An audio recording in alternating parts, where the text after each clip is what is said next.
Theo Walcott is not my child. But I'm telling you, Mr. and Mrs. Walcott, you are there in my heart when I go to watch Arsenal.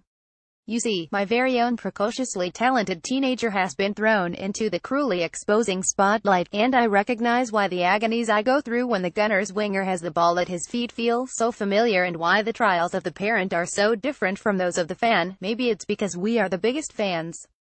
As soon as a pass flies in his direction, I can feel the anger building in me like a pit bull pulling on its chain.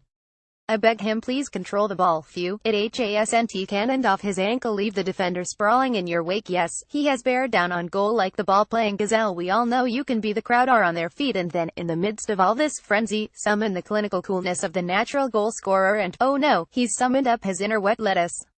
The pit bulls are off the leash, and my mind turns to his poor parents. How can they bear to watch their son being torn to shreds? What's it like living with this anguish? Well, now I have a much better idea. Because in my home we have our very own Theo. Alright, there are a few differences. For a start, this Theo is a she, and she is a musician and songwriter. By the age of 13 she was already an internet princess, and now, at 16, she is an Atlantic Records artist, and tipped for the top. Jasmine Thompson, her fans agree, should soar effortlessly to the toppermost of the poppermost. It's very easy to get swept up in the excitement. Check out the vital statistics: 2.7 meters YouTube followers, 1 BN stream, 7 meters Spotify monthly listeners, 640,000 Instagram subscribers. 2 years ago, a remix of her Ain't Nobody cover reached number 2 in the UK charts, and the top spot in Germany. Her releases have peppered hit parades all over Europe. Awards and platinum discs jostle for space on the walls at Thompson Towers. She's huge in Kazakhstan, immense in Indonesia, bigger than Beyoncé if only by a few places, according to the latest Spotify Total Play chart. And would Love Island's Kem and Amber have got it together without being serenaded by Jasmine's tracks, 4 of which have been used in the reality show's soundtrack? And to think it was only 6 years ago that she started posting her first fun cover videos, filmed on her mother's phone. Only 6 years ago that, for her version of Bruno Mars' Lazy Song, the raunchy lyrics of the original were deemed inappropriate for a sweet 10-year-old girl. So instead of Bruno's desire to throw my hand in my pants, Jasmine sang about getting a nice snack. Planet Jasmine's come a long way since then. For her current single Old Friends, co-written by Meghan Trainor, Jasmine's bedroom and her mum's battered smartphone have been usurped by a full-scale video crew and multiple locations. From the outside it looks like Jasmine takes it all in her fun-loving, teenage stride. But in the family home we can see how it takes its toll: the expectations, the touring, the disruption of a child's simple dreams. I just want to reach out and tell her that it's okay to have doubts, to feel angry, to feel you are losing your friends, to feel, in the middle of all this, adoration, isolated. Most of all I want to tell her, of course you feel the pressure. But try imagining what it's like for your mum and me. For a start, there's the issue of what to call each other. Jasmine is not my child, but I care deeply. Even though I might not show it very well, and it's never easy taking on someone else's children, I regard her like a daughter, and, memo to Lola, my blood daughter, I love you like a daughter, too. Like a true father, I have delivered a masterclass of calamitous communication, offering stern words when tenderness is called for, and offering tender words when only a kitten or puppy will repair the damage. Pouring oil on troubled waters seems to be a speciality.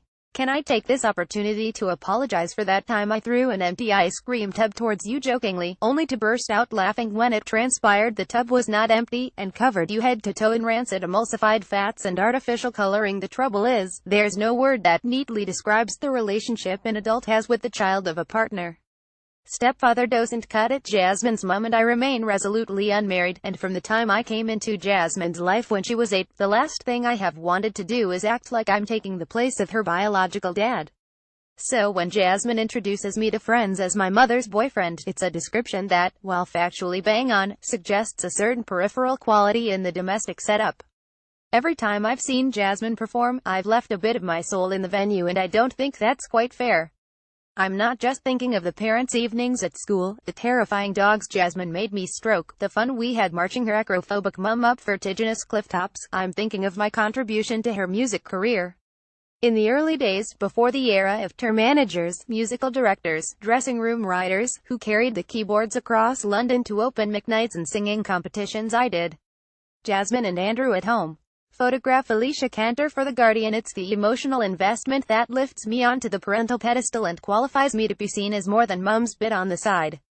Every time I've seen Jasmine perform, I've left a bit of my soul in the venue.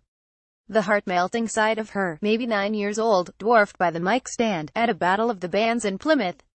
The heart-stopping moment at another competition where she opened her mouth to sing, and nothing came out. After that bundle of nerves came the amazing success of Bundle of Tantrums, her self-released album. Perhaps that success might not have been quite so amazing without me on hand to help pack and post all the orders that came flooding in.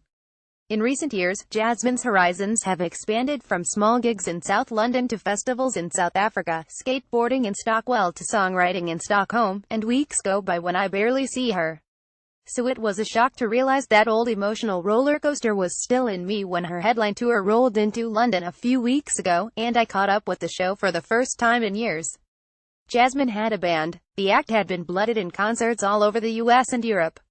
Surely a sellout crowd in familiar old Camden wouldn't hold any horrors. Well, it did for me. The concert was agony. All I wanted was to appreciate how far she had come, but I found myself consumed with dread. Is the lighting working? Are the crowd responding? Can't that couple tear themselves from each other's arms and watch the show? Is the sound drowning out Jasmine's golden voice? Did she just swear? I had to keep fighting the urge to tell every audience member I thought was not paying sufficient homage to my girlfriend's daughter. Don't you know how hard she's worked? Don't you realize how lucky you're to hear this extravagantly gifted artist live? She's only 16, goddammit. Now stop having sex, and listen. Afterwards, I was told that Jasmine and the band had smashed it. But don't ask me. I'm too busy fighting off the pit bulls. If they want to get to Jasmine, they will have to go through me first.